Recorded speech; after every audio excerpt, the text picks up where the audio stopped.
Bismillahirrahmanirrahim. Bunga mawar, bunga melati, harum wanginya setiap hari ibu ucapkan salam setulus hati. Assalamualaikum anak-anak baik hati. Halo semuanya, apa kabar nih anak-anak ibu yang ada di rumah? Semoga selalu dalam keadaan sehat ya dan tetap semangat belajarnya. Nah, sebelum kita memulai pembelajaran pada hari ini, marilah kita bersama-sama membaca doa dengan menadahkan kedua tangan. Berdoa dimulai. Bismillahirrahmanirrahim. Allahumma inna nas'aluka ilman nafi'a wa rizqan thayyiba wa amalan mutaqabbala walhamdulillahi rabbil alamin. Andini Kartika, ya bagus. Farah Adiba, ya. Jannati Ilmina, hadir. Nur Syifa, hadir. Ya, alhamdulillah hari ini kita lengkap semuanya. Semoga bisa mengikuti pembelajaran dengan maksimal. Untuk selanjutnya, ada yang ingat pembelajaran kita pada minggu kemarin? Siapa yang ingat? Ya, silahkan Farah. Iya, betul sekali. Jadi minggu kemarin kita sudah belajar tentang bab 4, tentang indahnya hidupku dalam menjaga toleransi dan etika dalam pergaulan. Nah, manusia dituntut agar bisa hidup di antara perbedaan, karena manusia adalah makhluk sosial. Nah, pada hari ini kita akan mempelajari pembelajaran pada bab 5 di kelas 11 pada semester ganjil dengan judul Hidup Menjadi Lebih Mudah dengan Ilmu Pengetahuan. Nah, sebelumnya ibu mau tanya dulu, wajibkah semua orang menuntut ilmu? Nah, jadi dalam Islam ilmu pengetahuan itu sangat penting. Menuntut ilmu sama halnya dengan beribadah dan bertasbih. Bahkan ilmu dapat menjadi amal yang mengalir terus pahalanya bagi orang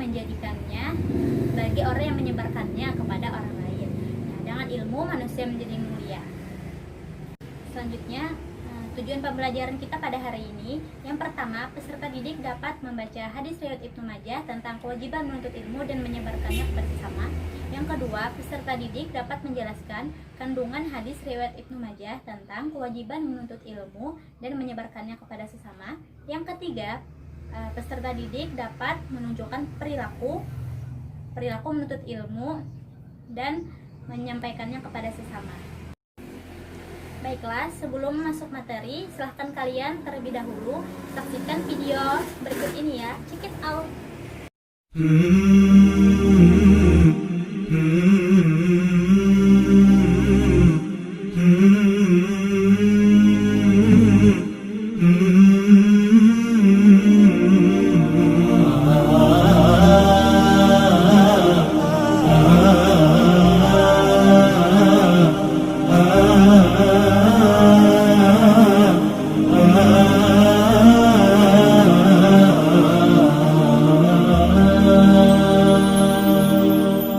شراب الحب يعرف بالمذاق وما كل السقاة له بساق شراب الحب يعرف بالمذاق وما كل السقاة له بساق أحب الله عن أدب وصدق ولا أرضى سوى التقوى خلاق شراب الحب يعرف بالمذاق وما كل السقاة له بساق شراب الحب يعرف بالمذاق وما كل السقاة له بساق أحب الله عن أدب وصدق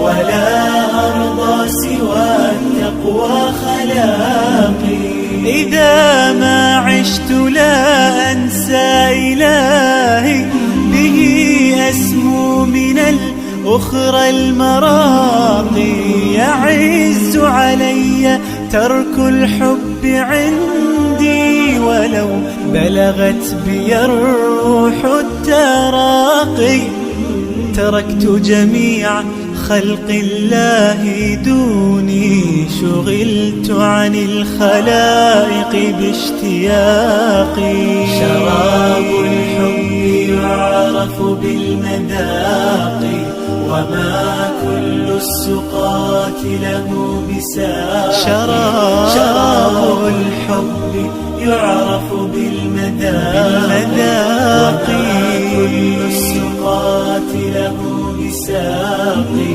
أحب الله عن أدب وصدق ولا أرضى سوى التقوى خلاقي وشوقي قد مزجت به رجائي على خوف فمن خوفي مذاقي ومن عرف المحبة عن يقين حرام أن يميل إلى فراقي.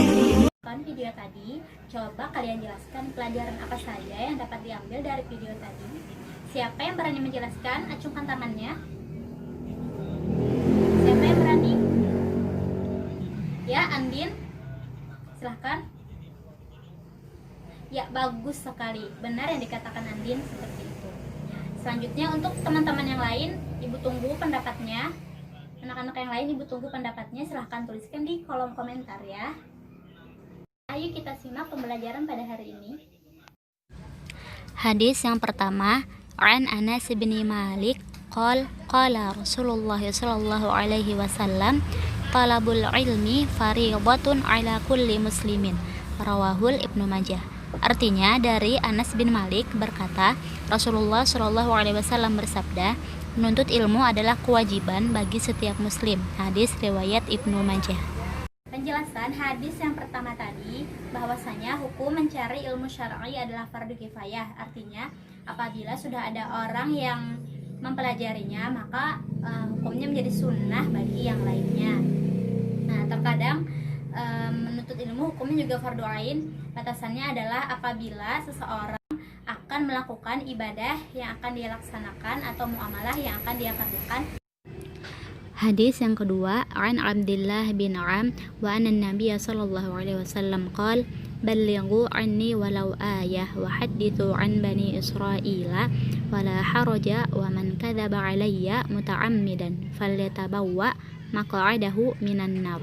Rawahul Ibnu Majah. Artinya dari Abdullah bin Am, dan sesungguhnya Nabi Muhammad SAW telah bersabda, sampaikanlah dariku ilmu meskipun satu ayat Al-Quran, dan kisahkanlah hal-hal terkait dengan Bani Israel, dan itu tidak masalah atau berdosa.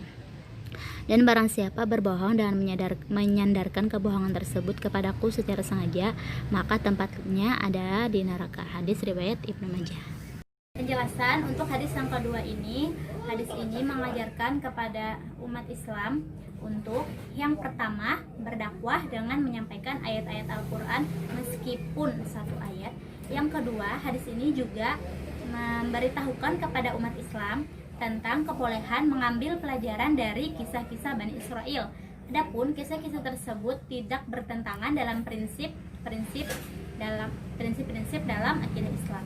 Ya, yang ketiga, pemalsuan hadis yang muncul pada zaman Nabi Muhammad membuat Nabi Muhammad SAW memperingatkan agar para sahabat tidak membuat-buat kebohongan yang disandarkan kepada beliau. Nabi Muhammad SAW mengancam bagi orang yang melakukan kebohongan dengan ganjaran api neraka. Nah, hal ini juga menjadi pelajaran bahwa apabila kita ingin menyampaikan hadis dari Nabi SAW, maka kita harus teliti dulu hadis tersebut apakah itu sahih atau tidak, dan apakah hadis itu bisa dijadikan hujah atau tidak. Baik, dari pemaparan Ibu tadi, apakah ada yang ingin bertanya? Kalau tidak ada, Ibu akan membagikan kertas kepada kalian. Nah, ini kertas kosong. Nanti satu orang dapat satu kertas. Ibu akan bagikan kepada kalian. Nanti silahkan kalian tulis pertanyaan di dalam kertas ini. Ibu beri waktu 3 menit. Sudah habis waktunya. Apakah semua sudah mencatat pertanyaannya? Ya baik, sekarang silahkan kumpulkan lagi kepada ibu, nanti akan ibu bagikan acak kepada kalian. Ibu beri waktu 3 menit untuk menjawab soal tersebut.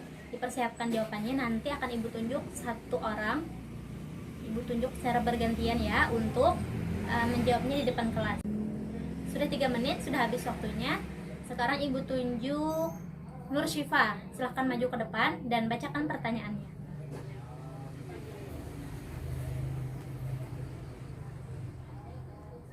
Ya, jawabannya. Ya, tepuk tangan untuk Nur Syifa. Benar sekali jawaban dari Nur Syifa. Ada yang ingin menambahkan dari teman-teman? Ya, silahkan Adibah. Ya, tepuk tangan untuk Adibah. Nah, jadi tadi pertanyaannya adalah hukum mencari ilmu syar'i adalah fardu kifayah. Berikan contohnya. Ibu tambahkan sedikit. Jadi fardu kifayah adalah hukum syariah, hukum syar'i yang dimana apabila sudah ada sebagian orang yang melakukannya, maka kewajiban kepada yang lain menjadi gugur. Contohnya seperti menyolatkan jenazah. Apabila di dalam suatu kampung sudah ada sebagian orang yang melaksanakan sholat jenazah tersebut, maka untuk kewajiban yang lainnya menjadi gugur. Bisa dipahami anak-anak? Alhamdulillah, bisa dipahami ya. Ibu rasa kalian sudah paham pada pembelajaran hari ini. Untuk selanjutnya ada tugas untuk kalian kerjakan di rumah secara individu, yakni tugasnya membuat video tentang pembelajaran kita pada hari ini. Durasinya minimal 5 menit ya. Nanti akan dikumpulkan dengan ketua kelas. Nanti ketua kelas akan mengirimkan tugasnya ke email ibu secara kolektif. Selanjutnya ada yang bisa menyimpulkan pembelajaran kita pada hari ini? Baik, marilah kita simpulkan sama-sama pembelajaran kita pada hari ini, di mana kita sudah mempelajari tentang bab 5, hidup menjadi lebih mudah dengan ilmu pengetahuan. Jadi Rasulullah SAW bersabda bahwasanya menuntut ilmu itu adalah kewajiban bagi seluruh umat muslim. Nah, salah satu keutamaan dari kita menuntut ilmu adalah ilmu bisa menjadi amal jariah apabila ilmu tersebut kita sebarluaskan kepada orang-orang lain di sekitar kita dan orang itu mengamalkan ilmu yang kita sebarkan tersebut. Nah, untuk pembelajaran pertemuan akan datang, kita akan mempelajari tetap di bab yang sama, di bab 5, tetapi kita akan membahas tentang kandungan Quran surah Al-Mujadalah ayat 11. Baiklah, pesan-pesan dari ibu, tetap semangat belajarnya, jangan pernah putus asa, dan kita harus optimis, pandemi pasti berlalu agar kita dapat belajar lagi secara tatap muka. Sebelum kita menutup pembelajaran pada hari ini, marilah kita bersama-sama menadahkan tangan dengan membacakan doa kafaratul majelis. Bismillahirrahmanirrahim. Subhanakallahumma wa bihamdik, asyhadu an la ilaha illa anta, astaghfiruka wa atubu ilaik. Walhamdulillahi rabbil alamin. Alhamdulillahirabbil alamin. Oh iya, ibu lupa, ibu ada pantun untuk kalian. Kalau ada jarum yang patah, jangan disimpan di dalam peti. Kalau ada kata-kata ibu yang salah, jangan disimpan di dalam hati. Wabillahi taufiq wal hidayah. Assalamualaikum warahmatullahi wabarakatuh. Sampai jumpa di pertemuan selanjutnya.